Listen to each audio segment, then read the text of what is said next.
Au sud-ouest du pays, la réserve naturelle du Masai Mara, qui doit son nom à la célèbre tribu Maasai qui vit ici et à la rivière Mara qui la traverse. 1500 km² de savane qui abrite plusieurs milliers d'animaux d'Afrique. Certains ont fait de ce parc un immense terrain de jeu. La sortie, ça va être un peu chaotique, mais bon, c'est l'Afrique. Celui qui dévale les plaines à toute allure, c'est Tony Crocetta.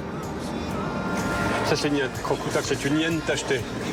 Ce Français, ancien réparateur d'ascenseurs, a quitté la banlieue parisienne il y a 32 ans pour faire le tour du monde et devenir photographe animalier. J'ai toujours voulu voyager, j'ai toujours voulu rentrer en contact intime avec les animaux sauvages et j'ai toujours voulu photographier. Moi, je suis un enfant d'immigrés italiens de la banlieue parisienne et voilà, j'ai beaucoup travaillé pour avoir ce décor et chaque jour, je remercie les dieux de la savane. Après avoir foulé les plateaux du Masai Mara, Tony a été comme happé. Je n'en connais qu'une toute petite partie. Il faut appréhender le Masai Mara avec beaucoup d'humilité. J'ai décidé d'y vivre et peut-être même, j'espère, y mourir. Aujourd'hui, le photographe joue une course contre la montre. Il cherche Romy, une femelle léopard de 13 ans qu'il connaît bien, mais qui semble jouer à cache-cache. La dernière fois que je l'ai vue, c'était il y a 2 mois, et c'était là-bas exactement. Cela fait 3 heures que le Français cherche l'animal lorsqu'un autre chauffeur le met sur une piste. Suis-moi. Tu l'as trouvé ? Ok, allez, on y va. Putain, si on a du bol d'avoir le premier jour. Et Romy qui a été détecté, faut pas traîner. C'est un peu la star, quoi, le léopard. T'as des gens qui font des safaris pendant 15 jours et qui le voient jamais. Quand soudain... Elle est là en train, voilà, je la vois là. Tu vois la queue ? Elle est en train de manger quelque chose. Elle est sur une proie. Je voudrais vraiment essayer, encore une fois, de capter son regard.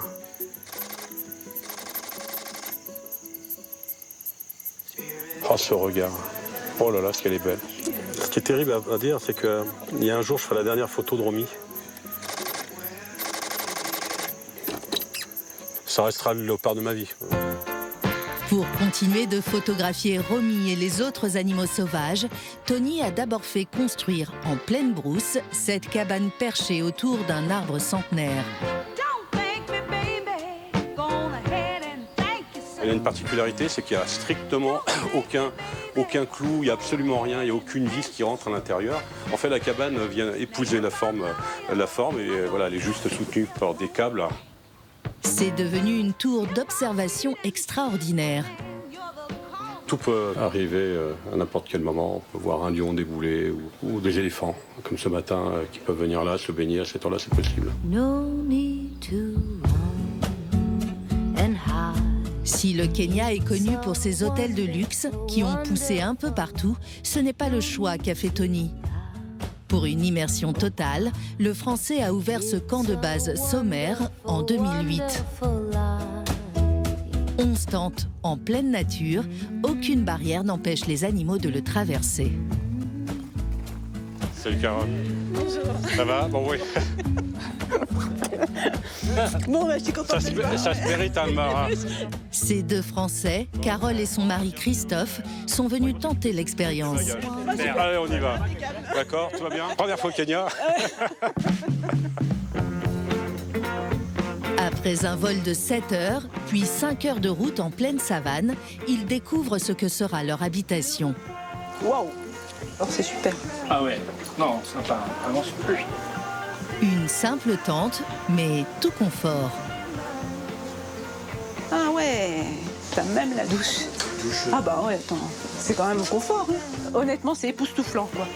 Et ils sont plongés directement dans l'expérience. En face de leur tente, la rivière Mara et leurs habitants, une famille d'hippopotames qui se baignent. Regarde, il y en a juste là. Magnifique. Quand il sort sa tête, t'as l'impression d'une puissance incroyable. J'espère qu'ils seront pas trop bruyants. Mais je suis ravie. Ils vont rester une semaine aux côtés de Tony pour s'initier au safari photo. C'est magique. Mais comme tous les touristes, le couple devra payer une taxe de 70 $ au gouvernement. Ils participent ainsi à la lutte contre le braconnage. Car chaque année, une dizaine d'éléphants sont tués, laissant derrière eux des bébés sans défense. À 250 km du campement de Tony, une nurserie accueille depuis 1986 ces orphelins.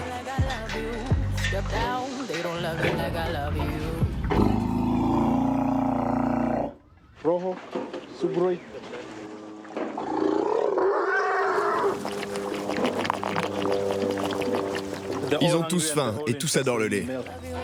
Edwin, 51 ans, est le responsable des soigneurs du parc. Quand j'étais jeune, je rêvais de devenir prêtre. Mais ce rêve ne s'est jamais réalisé. Et maintenant, je prêche pour les éléphants. Edwin travaille ici depuis l'ouverture du camp. Il est devenu le papa adoptif de 25 bébés éléphants qui vivent ici en communauté.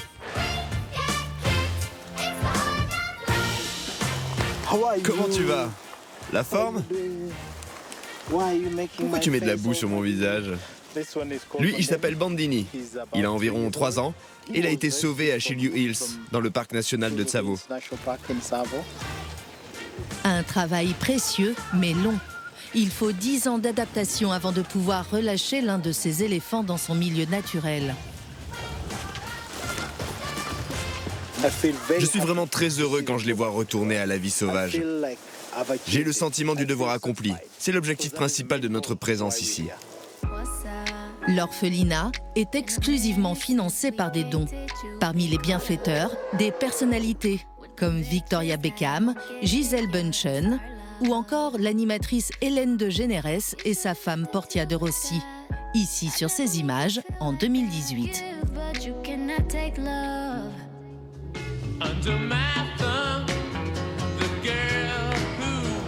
Mais ce n'est pas le seul lien que l'orphelinat a avec Hollywood. Dans une autre vie, le cofondateur, Robert Carr Hartley, était guide de safari. C'est comme ça qu'il a rencontré les équipes de Disney. C'est lui qui leur a soufflé l'idée du personnage Pumba. On pourrait dire ça. Je ne l'ai pas créé, mais j'ai apporté ma contribution. Je leur ai dit que c'était fou. On ne peut pas faire un film sur les animaux d'Afrique sans phacochère. Ils ont fait une réunion et ils ont décidé de changer le film et de créer un phacochère. Si le Kenya est réputé pour ses safaris, il y a une petite cité balnéaire qui est en train de devenir un nouveau repère touristique. Lamu est une île posée dans l'océan Indien. Elle attire près de 150 000 touristes par an. Là-bas, il y a une institution qui a ouvert il y a plus de 40 ans. Le Peponi, un hôtel en bord de mer qui ne désemplit pas. Nous venons ici depuis 1982. J'adore cet hôtel. Regarde-le. Mon Dieu, c'est incroyable. Lee et Makiko sont 2 touristes américains habitués des lieux. Bienvenue! Ah, comment ça va? Ils sont accueillis par Kayla, la fille des propriétaires. C'est tellement bon de te revoir. Ah, bonjour! Cet endroit est encore plus beau qu'avant. Kayla les emmène dans l'une des 29 chambres dans laquelle ils n'ont jamais encore séjourné. Waouh, quelle vue! La vue est incroyable. Super! 45 mètres carrés face à l'océan. Je peux me relaxer et profiter. Je n'ai vraiment pas besoin de m'occuper de ce qu'il se passe dans le monde extérieur. C'est comme vivre dans une bulle de bonheur, une bulle de plénitude. On adore être ici. Venir à Lamu, c'est prendre le risque de ne jamais en repartir. C'est d'ailleurs comme ça que cet hôtel est né, fondé dans les années 60 par des Anglais, la famille Korchen. La mère de Kayla, Carole, est aujourd'hui la propriétaire des lieux. C'était le mariage de la mère de papa, quand Catalina était là. Ce sont les beaux-parents de Carole qui ont démarré l'aventure. À l'origine, ce n'était qu'une maison de 4 chambres. Et ça, c'est la carte. Donc c'est comme ça que l'hôtel était à l'époque. Et il y avait encore le sol peint en noir. Mon beau-père a commencé à construire la maison de l'autre côté de la Palmeraie. Puis il a construit 4 chambres et 4 autres encore, donc 12 au total. Le mari de Carole était un artiste connu de la moue.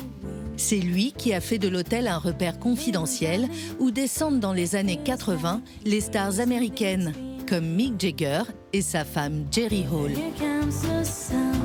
Peu à peu, il transforme l'hôtel, le restaurant par exemple, qu'il imagine comme une voile de bateau. Lars ne voulait pas de piscine, mais une cliente anglaise qui voulait réserver pour 2 semaines lui a demandé s'il y avait une piscine et il a répondu non. Alors elle a dit « Désolée, je ne vais pas pouvoir venir ». C'est à ce moment-là qu'il a décidé de construire la piscine. Il l'a designée en s'inspirant des baobabs. Mais pour déconnecter totalement, il suffit d'embarquer sur un boutre et de se laisser porter. Lee et Makiko viennent sur l'île de la Moue 2 mois dans l'année pour profiter de cette vie au ralenti. Qu'est-ce que c'est dur de deviner ce que tu aimes? Ils ont choisi ce voilier traditionnel pour naviguer dans la mangrove.